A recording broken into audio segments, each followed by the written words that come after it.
Yosua pasal 12.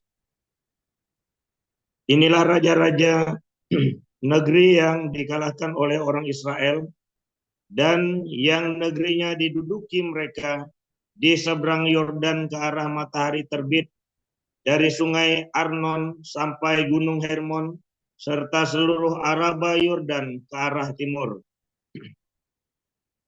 yakni Sihon, raja orang Amori yang diam di Hesibon, yang memerintah atas suatu daerah dari Arur, yang letaknya di tepi sungai Arnon, pada pertengahan sungai itu, ditambah setengah Gilead sampai sungai Yabok, batas daerah Bani Amon, dan atas Araba Yordan sampai sebelah timur Danau Kirenot, dan sampai sebelah timur Laut Araba, yakni Laut Asin ke arah Bet Yesimot, dan ke arah selatan sampai kaki lereng-lereng gunung Pisga.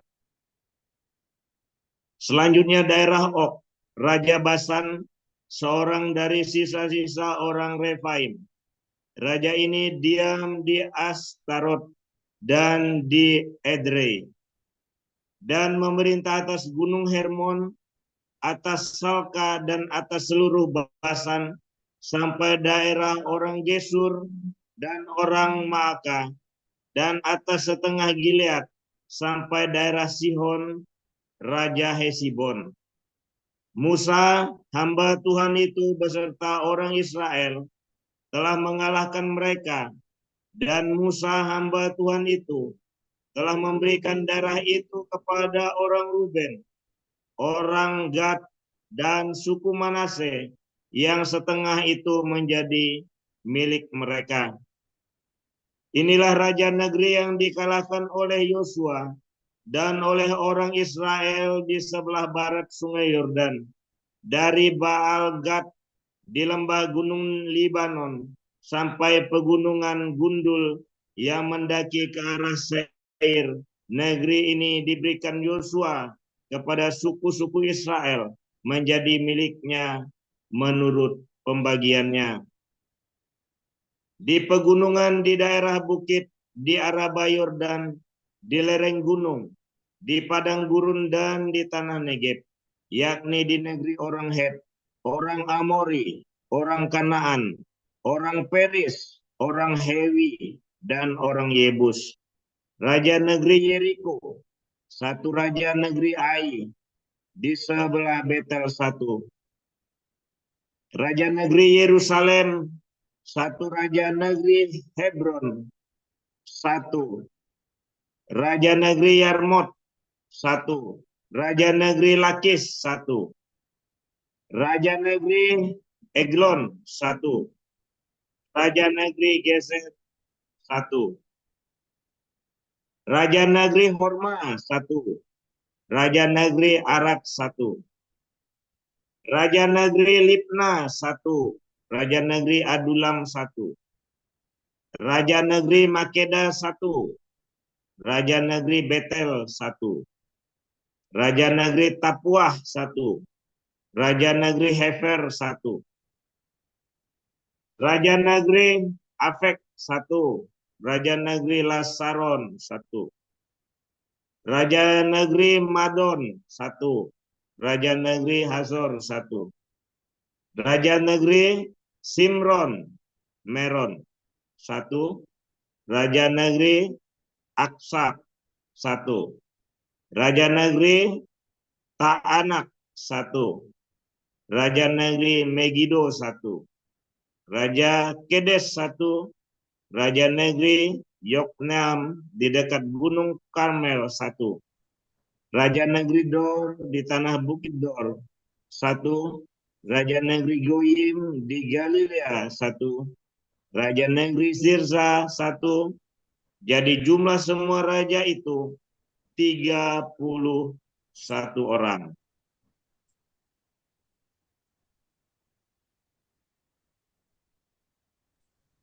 Baik, saya akan sambung baca dari Roma 8 ayat 1 sampai 39. Demikianlah sekarang tidak ada penghukuman bagi mereka yang ada di dalam Kristus Yesus.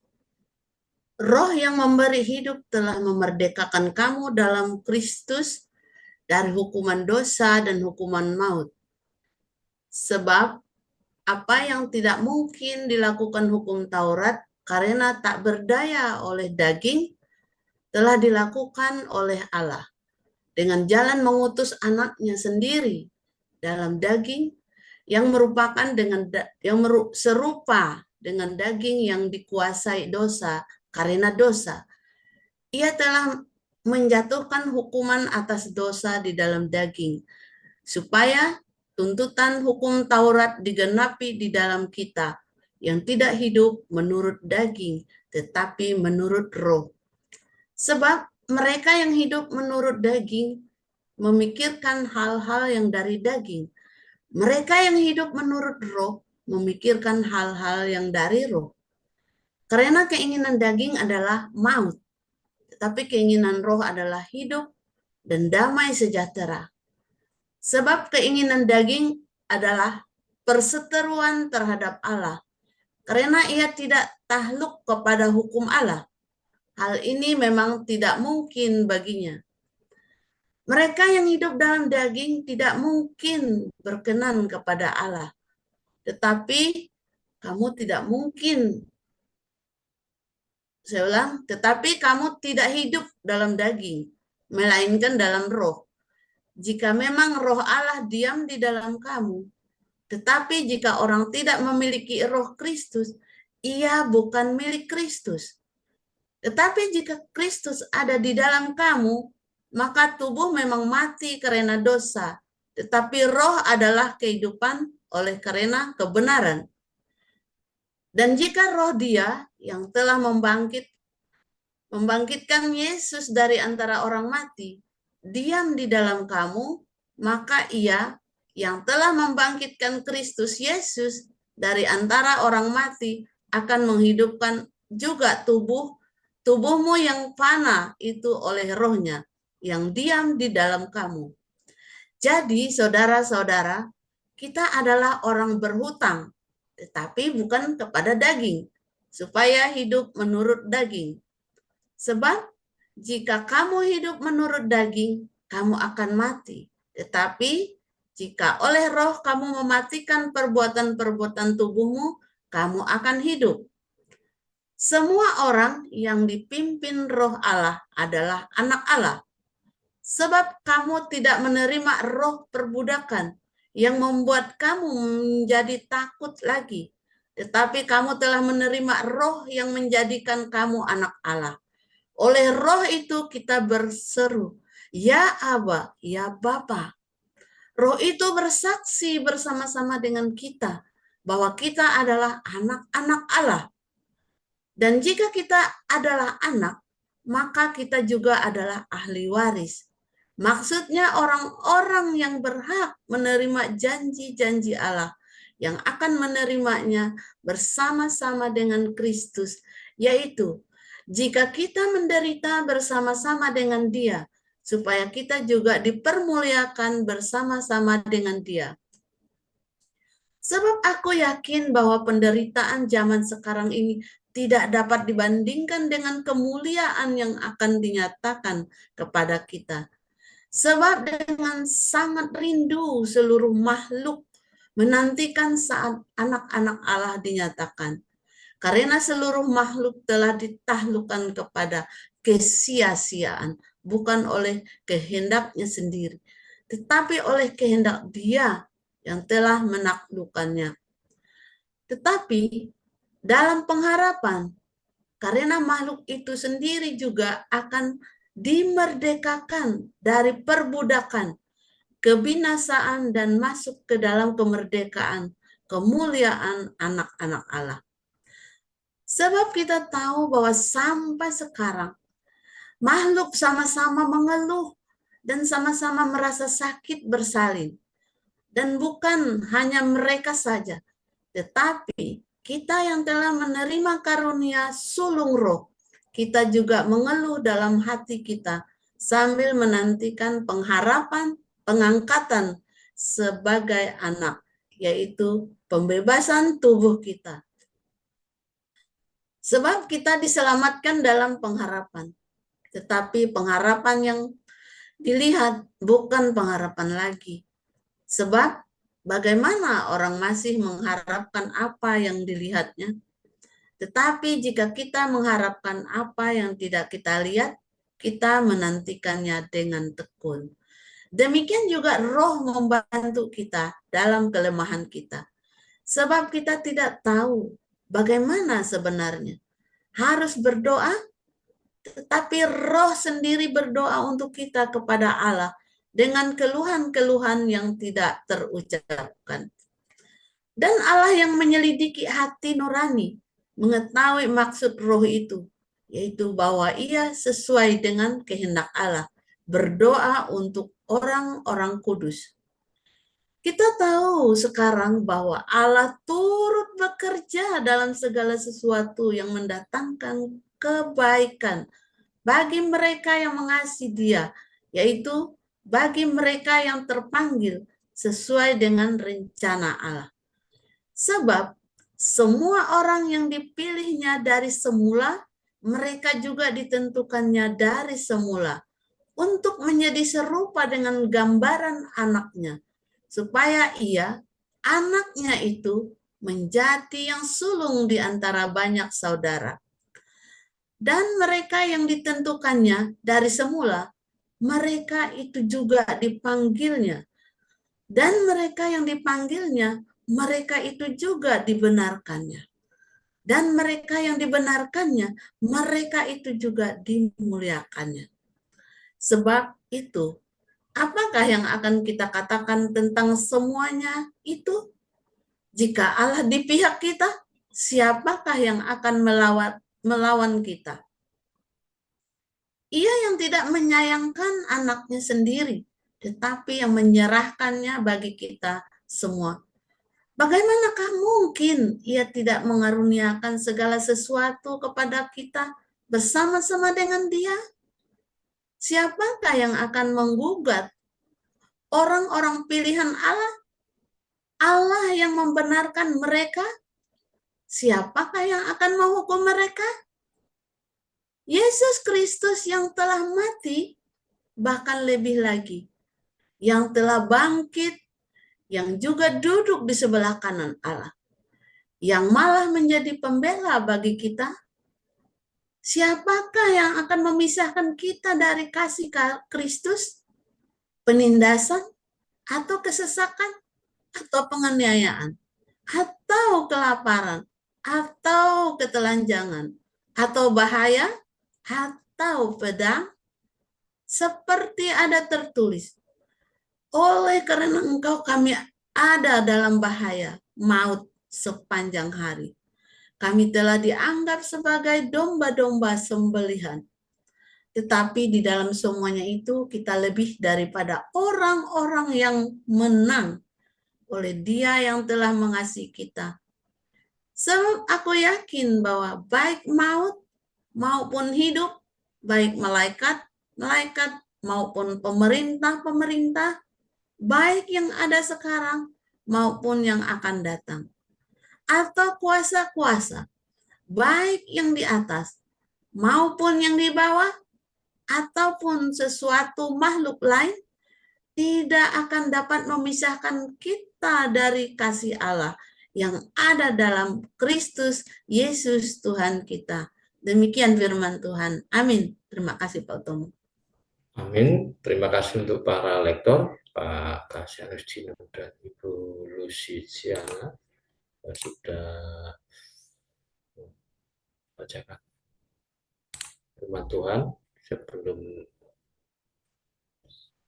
kita akan mendengarkan firman Tuhan, judul negara-negara Islam yang kalah perang melawan Israel. Silakan Pastor Paul. Haleluya, firman Tuhan selalu baru setiap hari. Saudara ya, kalau Anda menantikan Tuhan dengan penuh cinta, penuh semangat, dengan hati yang mengasihi Tuhan, dan jangan menyerah. Ya, saudara, kalau Anda susahnya kelamaan, ya memang capek, saudara. Ya. Memang capek, saya tahu, saudara. Kalau Anda susahnya kelamaan, capek. Tapi itu karena Anda ngeresponinya dengan salah. Karena Anda responnya salah dalam masalah-masalah itu. Makanya responnya makin salah, maka makin lama pergumulannya. Ya. Tapi kalau responnya benar, maka pergumulannya cepat selesai. Ya, kalau responnya salah, maka nggak kelar-kelar. Ya memang begitu. Responmu negatif, ya nggak selesai-selesai. Responmu positif, maka cepat selesai masalah itu. Ya, dan bukan berarti masalahnya selesai, tapi sebenarnya masalah itu mungkin ada yang lebih besar. Tapi karena responmu selalu bagus, maka seakan-akan ya seakan-akan tidak ada masalah, ya kan? Misalnya contoh nih, ya orang makan, Anda kan tanpa sadar kan makan saja begitu kan, tiap hari makan Anda nggak nyadar kan, refleks begitu kan, tapi kan Anda makan, kalau lapar begitu kan harus makan, refleks aja makan. Bahkan Anda buang air, habis makan mules. Kan sakit kan? Lo mules kan sakit kan? Terus Anda tiba-tiba buang air saja, bab. Saudara sadar nggak kalau itu juga masalah, mules itu, saudara? Sakit perut, aduh sakit perut ya, aduh sakit perut nih. Tiap hari Anda punya masalah sakit perut, tiap hari.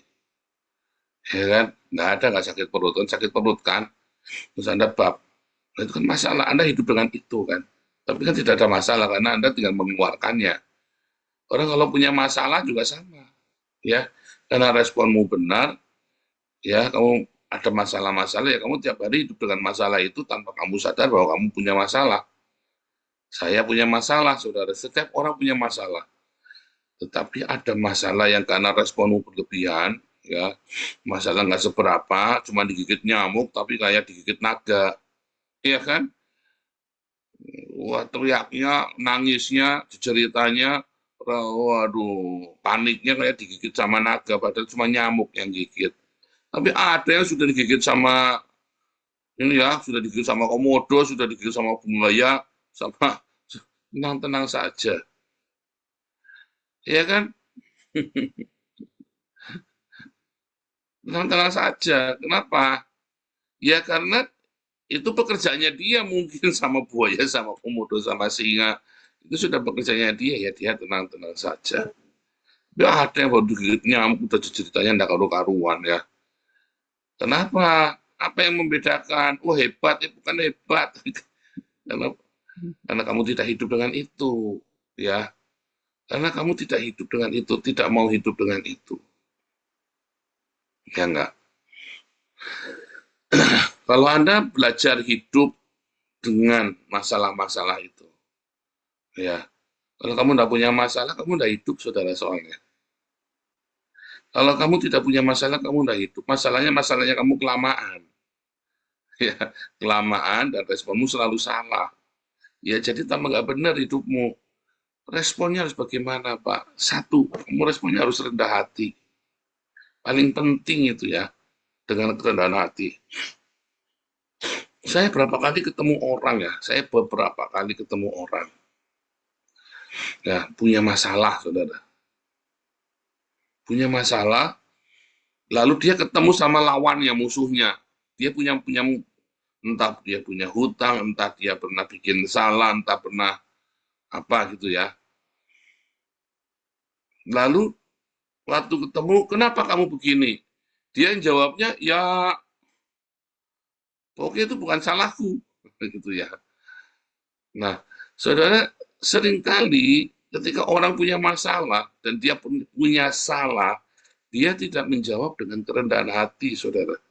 Sehingga orang yang dihadapin itu jadi marah. Misalnya nih, Anda serika terlambat nih, kerja. Kenapa kamu terlambat? Ya, habis Pak, angkotnya susah Pak. Habis Pak, macet Pak. Loh, kamu kan bisa berangkat lebih awal. Ya kan? Saya di sini belajar, saudara.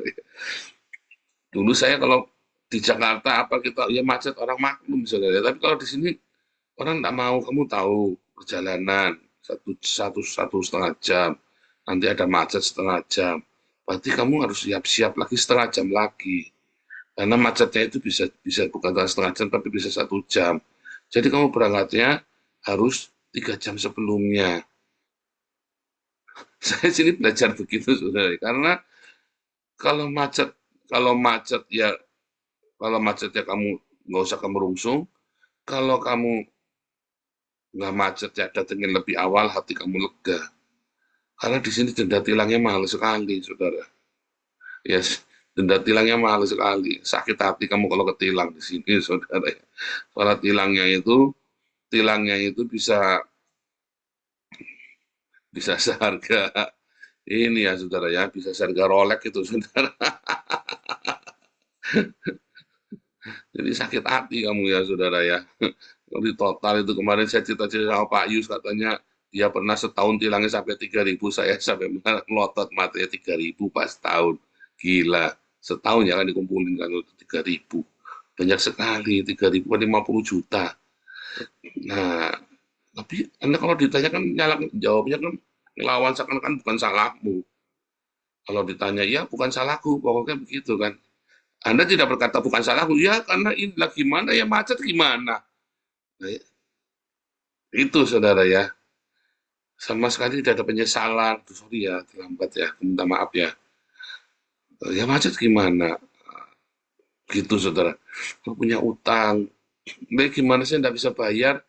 Terus Anda bilangnya, ya pokoknya saya belum bisa bayar. Nah, Anda kalau punya masalah, ya pokoknya bukan salahku. Padahal kamu punya salah sama dia. Ya kan? Kamu suami istri, ya kan? Pulang istri-istri misalnya nih, ngabisin uang suaminya judi. Oh, di Belanda itu banyak saudara istri-istri itu ngabisin uang suaminya gara-gara judi ya. Ngeri ya. Masih bilang bukan salahku lah, gimana saya bosan di rumah. Masih bukan salahku saudara. Dan itu yang akhirnya membuat masalahmu tambah besar. Nggak siapa di sini kalau berantem ngomong bukan salahku saudara. Masalahmu tambah besar nanti loh saudara. Anda tidak perlu menyalahkan diri sendiri juga. Tapi banyak orang punya salah dan dia tidak mau mengaku salah. Karena dia tidak merasa bersalah. Suatu ketika Benyamin lagi, saudara. Ini kejadian benar nih. Nah ini Benyamin, kita ini kan bunganya rempong nih ya kan. Terus Benyamin tidak pernah mau pakai drum yang kecil. Dia mau pakai drum yang besar, saudara. Oke, kita bawa. Terus, begitu kita mulai penginjilan, modulnya lupa dibawa, saudara. Udah dipasang, semua kita udah repot bawanya, ya kan. Dia lupa bawa boxnya modul untuk drum elektriknya itu. Dia lupa nggak bawa, terus dia tenang-tenang aja. Aku lupa, dia bilang begitu. Terus, ya sudah lupa begitu aja. Wah, gitu kan ribet sekali tuh, ya. Nah, akhirnya dia juga nggak merasa bersalah. Terus dia tenang-tenang, dia nunggu. Aku tak jalan deh ya, aku nggak ada yang main drumnya, saya tak jalan. Jalan udah dia jalan-jalan di Grotemark itu dia cuma jalan-jalan saja tanpa merasa bersalah, nggak bilang saya sorry, oh I'm sorry, nggak ada penyesalan. Terus kita bilang, kenapa kamu lupa? Kita kan sudah repot. Ya lupa gimana? Dia bilang. Nah itu saudara ya. Wah untung kita semua ini anak-anak Tuhan sudah anak-anak Allah yang sudah lahir baru semua. Kalau nggak saya ngamuk, saya ngamuk. Dan tanpa merasa bersalah. Terus kita nanya, kamu nggak merasa bersalah? Enggak. So, saya bilang, nah itu saudara ya. Kalau Benyamin kan ADHD, ya kan. Nah, apakah kalian ADHD atau autis, saudara? Kalau ada masalah dalam hidupmu itu jangan pernah merasa dirimu benar. Tenang dulu, saudara. Ya, jangan pernah merasa dirimu yang paling benar, ingat ya. Ya karena adanya masalah ya karena kita ada berbuat kekeliruan. Entah itu dosa, entah itu tidak dosa, entah itu sengaja, entah tidak sengaja, Oke, ada suatu masalah. Makanya, kenapa masalahmu jadi besar? Karena kamu merasa benar. Saya bilang sama Tuhan, ya, waktu 4 tahun itu saya tinggalkan Tuhan itu gara-gara Tuhan, salahku apa Tuhan? Kenapa saya selalu begini? Tuhan, salahku apa? Ya, sehingga aku diperlakukan seperti ini. Salahku apa Tuhan? Nah, itu saudara. Ketika Anda bertanya Tuhan apa salahku, itulah salahmu. Benar saudara ya. Kamu sering ngomong gitu nggak? Tuhan, apa salahku Tuhan? Saya sering kali dengar orang berdoa begitu ya. Orang lagi ketemu Tuhan, apa salahku Tuhan? Nah, orang itu ya dikasih masalah supaya dia tahu dia salah loh saudara. Dikeluarkan sifat aslinya loh. Ya kan?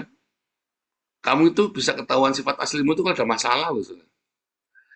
Ya, kalau tidak ada masalah, semuanya baik-baik saja, semuanya sandiwara, semuanya malaikat semua.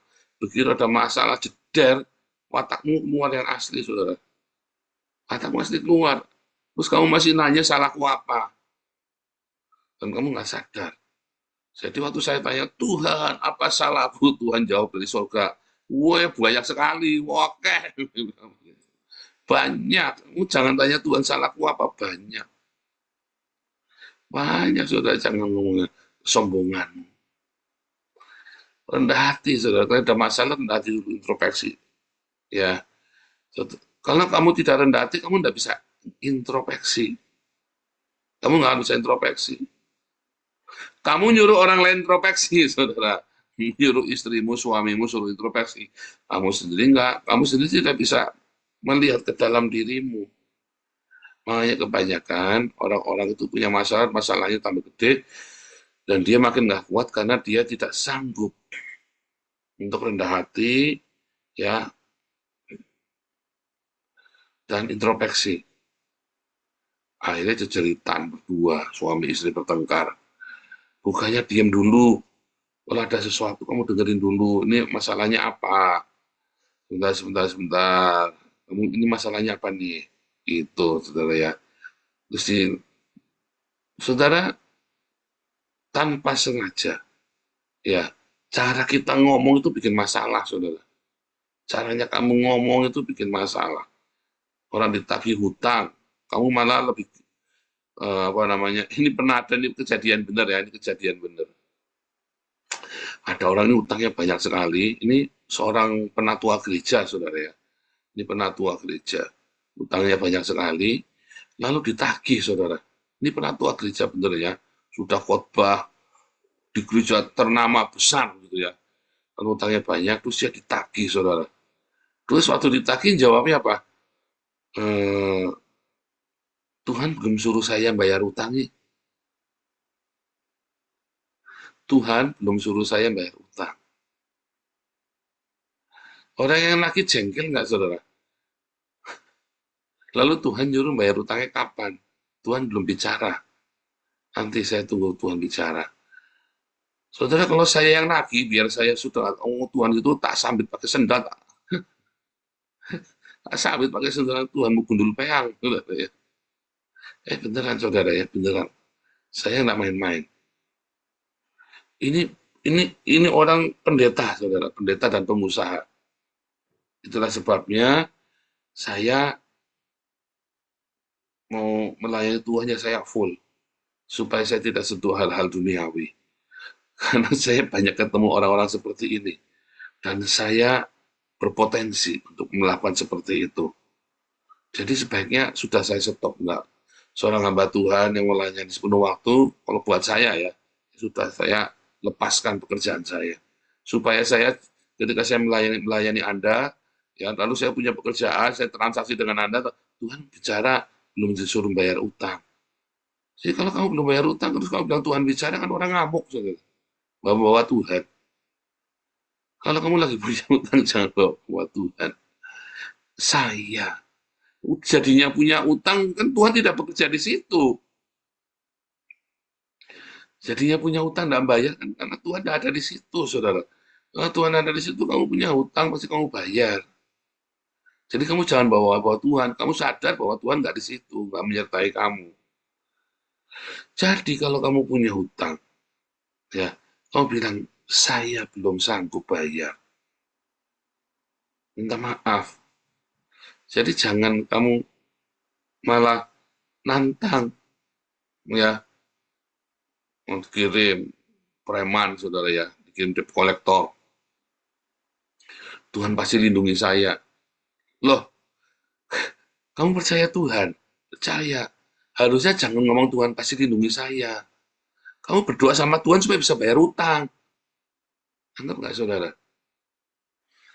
Nah, itu loh, makanya kamu nggak selesai masalahmu. Orang diutangi, kamu tambah kamu jawab Tuhan, tambah ngamuk, saudara. Saya mah dulu kalau ditangi debt collector itu nggak tak bilangi, Tuhan pasti lindungi saya, enggak, saudara. Saya ngomong sama debt collectornya, kamu segini banyak datangin saya, mau ngapain saya, mau nagih. Ayo kita tarung. Saya mati, besok kamu mati, besok masuk koran. Jangan bawa-bawa Tuhan. Ya, saudara ya.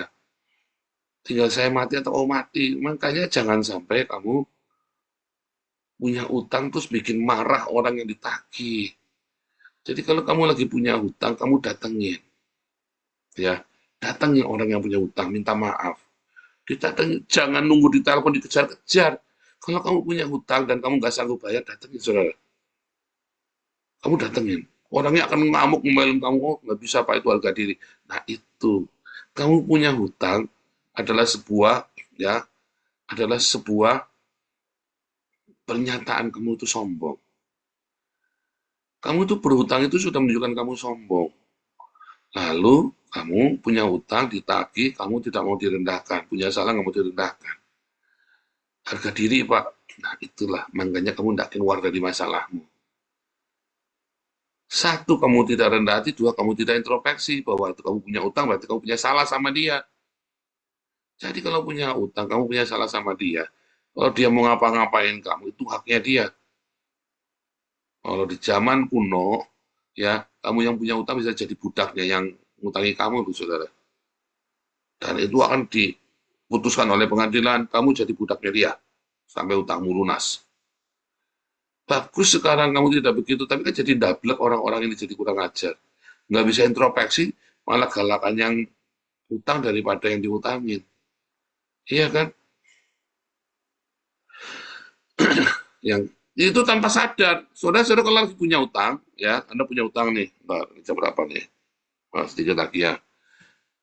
Anda kalau punya utang, ya, tanpa sadar hati-hati kecilmu, ya, tahu kamu punya salah.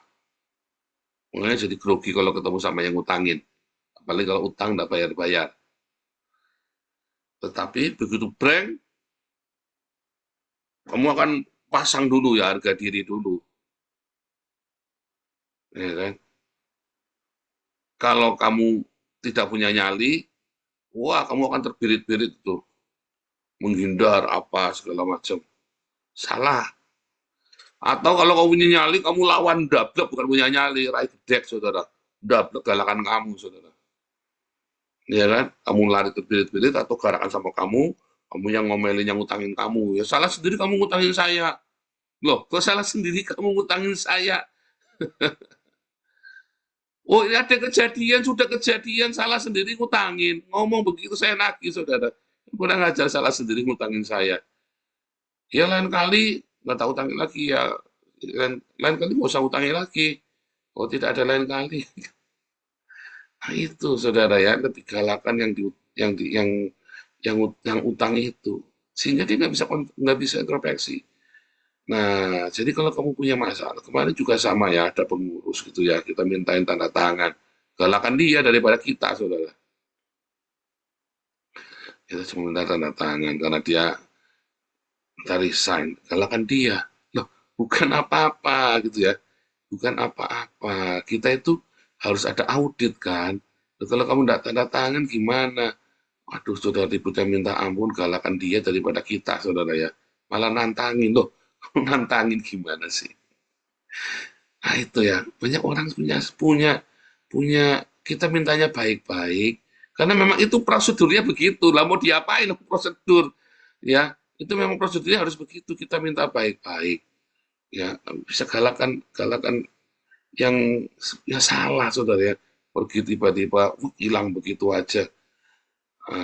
Itu saudara ya. Itulah makanya masalahmu itu tambah banyak, tambah besar. Ya, dua hal itu. Karena satu, kamu nggak rendah hati. Yang kedua, kamu jadi nggak bisa introspeksi. Ya, sehingga masalahmu tambah besar, tambah besar, tambah besar. Tetapi masalahnya, kalau kamu belajar, sekarang ini sudah dengar yang tak ajarin kan, satu, kamu harus rendah hati, dua, kamu harus introspeksi. Ya kan? Bukan kamu menyalahkan diri sendiri, tapi kamu tahu kamu salah. Itu penting loh. Kamu tahu kamu salah dan orang tersakiti gara-gara kamu, ya, dan apa seharusnya yang harus aku lakukan untuk mencari solusi yang terbaik bagi kita berdua. Ya kan? Introspeksi kan sebenarnya kan begitu kan, jawaban dari introspeksi kan solusi. Introspeksi cuma menyalahkan diri namanya bukan introspeksi. Introspeksi itu untuk mencari solusi, saudara. Ya, maka kamu akan tahu, saudara, kamu kan dewasa. Nah, dari mencari solusi itulah kamu nanti akan menjadi pemenang karena kamu tahu, ya, karena kamu tahu masalahnya di mana. Satu, kamu rendah hati, ya kan? Dua, kan untuk introspeksi, maka kamu nanti jadi lebih dari pemenang. Terakhir ya, sudah saudara lihat ya, negara-negara Islam ini ya, yang berani melawan sama Israel ini, kita ceritain luas ini nih, ya, dari mulai Arab Saudi, Mesir, Yordania, mereka introspeksi, saudara. Mereka berhenti, mereka tahu masalahnya bukan di Israel. Tapi Anda lihat nih, orang Indonesia, ya, orang Irak, Yaman, orang Lebanon, mereka selalu menyalahkan Israel. Israelnya anteng-anteng aja. Arab Saudi, Yordania, Mesir tahu itu bukan masalah. Kan mereka sudah sering perang sama Israel. Sudah 3 kali perang sama Israel, mereka kalah. Dan mereka melihat, lalu kenapa ya? Justru karena kalah, mereka jadi introspeksi, saudara. Karena kalah terus, mereka jadi mikir, kenapa saya kalah ya? Itu namanya orang waras, saudara. Ya kan, kenapa saya pelang kalah terus ya? Mengapa dalam masalah saya kalah terus? Karena kamu tidak pernah introspeksi. Coba kamu introspeksi. Tenang. Dan introspeksimu kamu bawa sama Tuhan. Maka tadi, Rada Roma 8 ayat 28, jangan ujuk-ujuk ada masalah, ya Tuhan memang berikan ini ada hikmahnya ya semua. Hikmah gundulmu peang, saudara. Masa kamu mau kere terus ada hikmahnya? Itu kere 10 ada hikmahnya. Hikmahnya apa? Hikmahnya ndablek muka gedek. Oh serius, saudara, saya ngomong. Caranya gimana? Kamu rendah hati serendah-rendahnya. Kalau lagi direndahkan orang, ya kamu bilang, Tuhan Yesus tolong aku supaya bisa terima. Bukan terus jual diri, terus kamu menjilat-jilat orang juga bukan.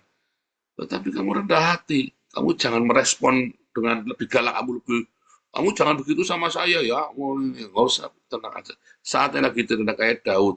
Lagi salah, dia habis ya dia tahu, dia dikhianati sama Absalom, anaknya sendiri, dilempari batu sama anaknya, Raja Saul ya. Kemudian Daud cuma bilang, ya sudah, aku ini cuma anjing mati. Rendah hati, saudara. Enggak, siwapnya udah ngamuk, Panglima tak pateni, woi. Nggak usah lah, kita lagi. Nah, gitu, saudara ya. Nggak usah. Dia mudah, dia tahu, dia bisa introspeksi. Nah, masalahnya, kamu punya salah, kamu tidak mau rendah hati. Pokoknya kamu kudu selalu benar. Ya kan, contohnya kalau lagi di jalan serempetan, kan Anda turun, Anda yang nyerempet, Anda yang turun, Anda yang ngamuk dulu kan, itu kan ibu-ibu itu kan. Lihat itu kan, banyak yang begitu kan. Nah, itu namanya kamu tidak rendah hati. Belajar selalu untuk rendah hati ketika introspeksi di dalam Tuhan Yesus. Introspeksi Tuhan tolong. Ketika kamu menyebut nama Tuhan Yesus, Tuhan Yesus. Tapi kamu jangan ngomong sama orang, nanti Tuhan Yesus belum suruh aku bayar utang. Bukan. Dirimu sendiri. Tuhan Yesus itu buat dirimu, jangan buat alasan ke orang lain.